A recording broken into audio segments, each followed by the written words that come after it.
Ladies and gentlemen, welcome today to another edition of NASCAR 21 Ignition Career Mode. Tonight's premiere is going to be a special one. It is the playoffs as we continue on now into the round of 12 for the first race at the Las Vegas Motor Speedway. This round of 12 consists of Las Vegas, Talladega, and the Charlotte Roval. This is the only premiere of those three races, and we have 12 drivers yet to decide who will make it into, of course, the round of 8, a win, and you're into the next round. And then also who those other drivers are going to be on points over the next three races. And with the wild card races coming up, a win tonight is oh so special. We'll go through tonight's starting lineup. As you see on the bottom left-hand side of your screen, or on the left side of your screen, you'll see the points coming into tonight's race. And we'll just see how this one goes throughout the course of this full race. Live commentary, well, I guess live, but it's being recorded for you guys. But anyway, let's just get into this race. Kyle Larson will be starting on the pole.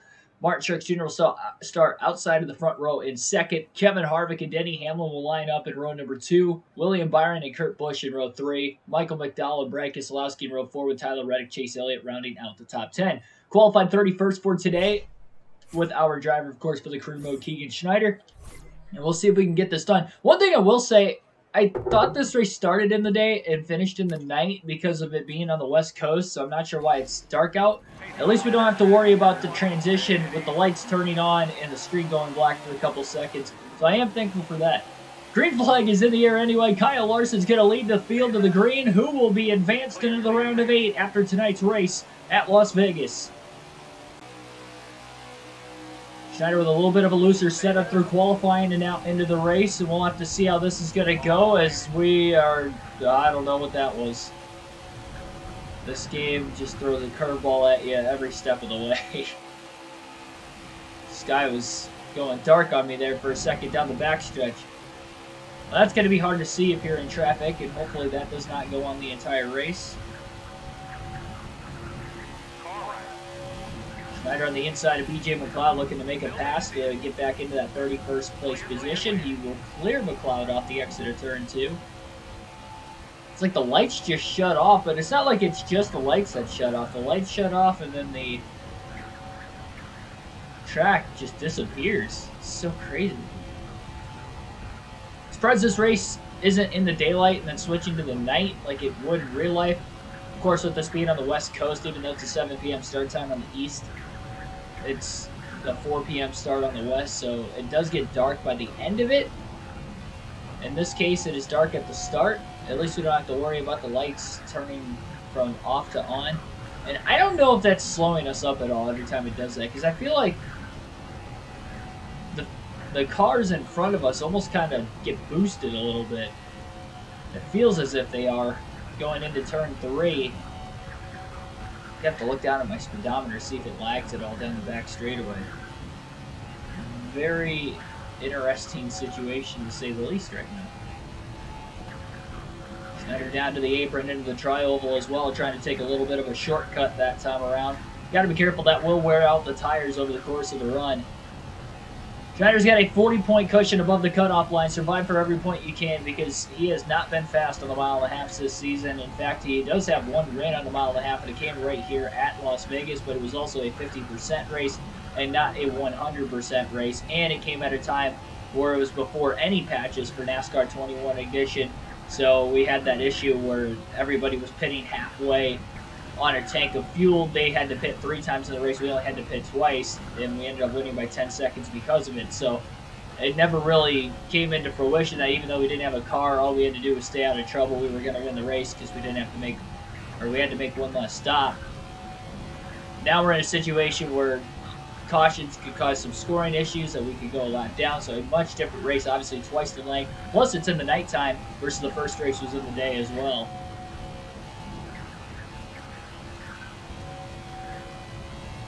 No stability help is on for the 550 tracks as usual.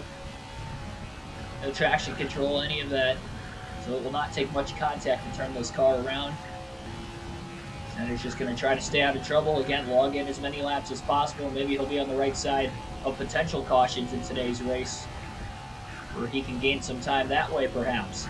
Nice thing is he's in the clean air right now, so he has not really had to worry about anything as far as the car maybe getting a little on the tight side. It's just been full throttle and, again, being patient. All Schneider wants to do is survive, make it to the end of the race. He honestly doesn't even care where he finishes in today's race, and just whatever the points battle is going into Talladega is what it is.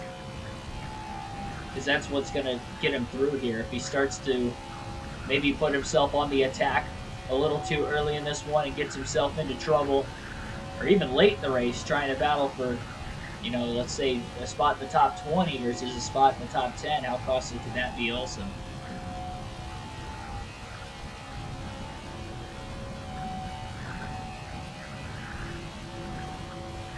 A lot of 2x2 racing into the pack ahead. I've seen 3 wide a couple times, and in fact, going into turn 1, they really chop off the bottom lane. That is one thing I do remember from Las Vegas earlier this season, is that they crowd you if you try to make passes on the bottom, especially if it's 3 wide. So no 3 wide move is going to be made on the bottom. I'm not sure if I'm even going to try to pass on the bottom in traffic. I might have to go to the outside. You see a 3 wide move being made into turn 3, but a block was being pulled. I believe that was the Benedetto that pulled out of line trying to make a pass. Schneider qualified last of the 12 drivers that are currently in the playoffs still. Of course, all Hendrick Motorsport drivers made it into this round. In fact, Hendrick Motorsport's coming off a sweep in the round of 16. Byron winning both the Southern 500 and the Bristol Night Race, with Schneider winning at Richmond.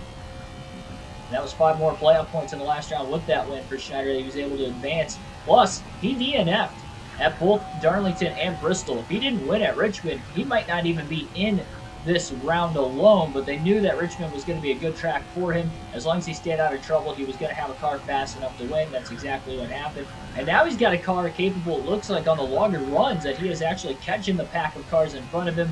But trying to get through it is going to be the hard part here. He's already starting to push up the track a little bit. We're only 12 laps into the run. He's not directly behind these guys as far as the dirty air goes either. But he's making a little bit of a difference as he runs that middle to upper groove and turns 3 and 4. He's way out of the gas off the exit of 4. Still gets into the wall. Gonna have to find a way to make some passes because it is amazing how tight the car got the dirty air all of a sudden.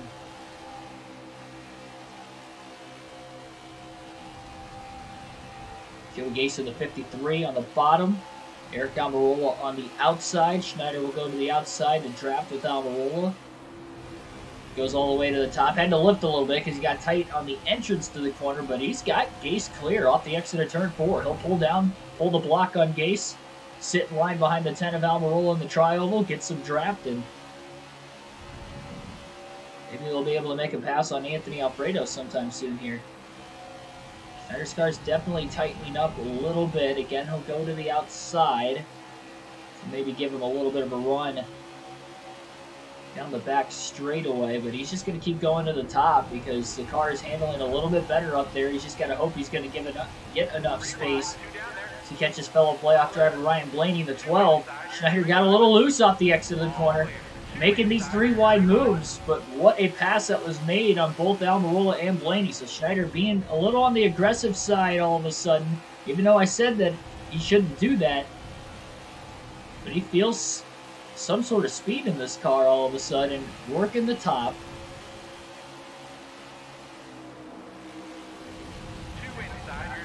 Tap the brakes a little bit, getting into 1 and 2 that time. He's got a 3 wide run.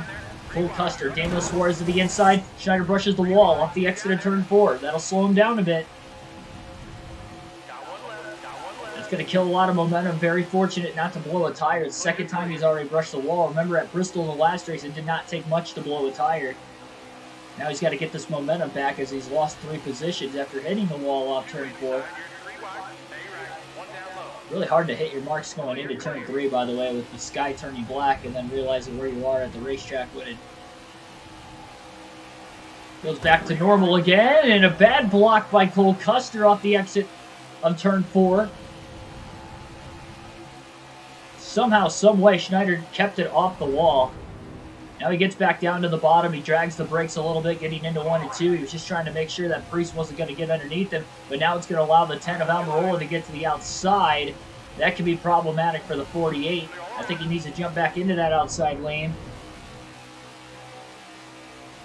Rides the brakes a little bit into turns 3 and 4, trying to get the car to turn in the dirty air behind the 10 of Justin Haley.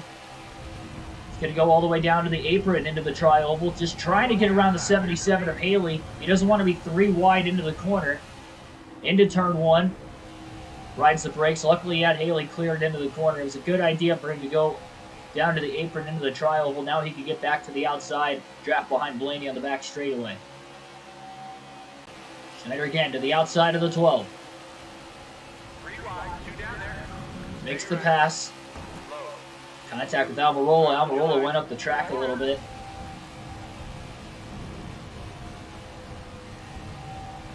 Blaney to the bottom. Underneath Cole Custer. Custer's starting to go backwards a bit. Schneider going to go to the bottom. Mainly just to follow the 12 of Blaney. Gave Blaney a bit of a push. Luckily, it didn't knock the 48 around. Clears Custer off the exit of turn 4. So pass made on the bottom for Blaney and Schneider. Schneider gets the run underneath the 12. Now underneath the 10. Side by side into turns 1 and 2. Riding the brakes a little bit. Up the track, trying to side draft the 10 of Almirola. He may get put 3 wide middle with the car to the inside. That was Cole Custer nearly tagging the left rear corner panel of the 48. Again, it does not take much contact to these corner panels to turn a car around in this game. Schneider's got to be very careful in this pack, although that wouldn't have been his fault. He's got to know the circumstances at least. And he may want to get back to the outside so he doesn't get risk of putting 3 wide middle. He lifts a little bit going into 1, trying not to go 3 wide on the inside either. The 10 of Almirola right there. Blaney cuts down to the bottom to block the 48. Blocking him all over the place. Schneider again to the inside of the 12. He didn't want to go to the bottom lane, but kind of had to. Blaney turns and hooks the 48. Oh no! And that's it. Schneider has DNF'd. Blaney just came down and hooked the 48 of Schneider into turn 3. Hard into the wall head on, and his night will come to an end. Less than 30 laps in. He was on the attack, but it was actually working. And again, he was being patient with trying to make the moves on the bottom, just trying to hold his lane, and Blaney just hooked him. Schneider knew he didn't want to be on the bottom if it was 3 wide, so that's why he lifted going into turn 1 the lap before, because he didn't want to be 3 wide. But then going into turn 3, he was side by side with Blaney, and then Blaney just hooked him.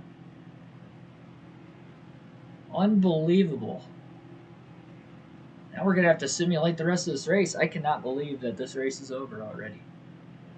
Also, here is the finishing results to tonight's race. Of course, our driver, Keegan Schneider, finishes last with the DNF.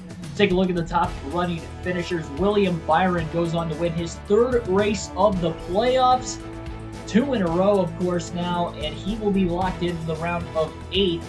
4 for 4 for Hendrick Motorsports this postseason. Joey Logano finishes 2nd. Of course, the randomized finish in order behind that as James Davidson 3rd, Quinn Howe 4th, Cody Ware 5th, Brendan Gaughan rounds out the top 6. Ryan Blaney up there in 7th, Cole Custer 8th, Chris Buescher 9th, and Kyle Busch rounds out the top 10. Other playoff drivers who finished outside the top 10 would include, of course, that are still in the playoffs, would include Mark Truex Jr., Matt DiBenedetto,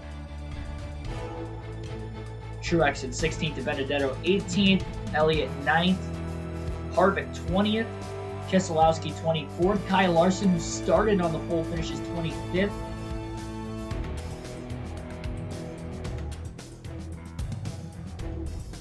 And Tyler Reddick 33rd.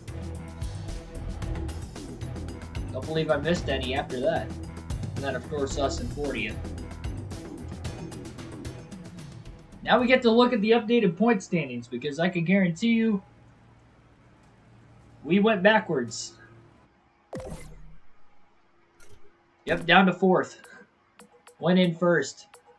Joey Logano now the top driver on points. Again, William Byron with the win is locked into the next round. That is Byron's 4th win of the season now.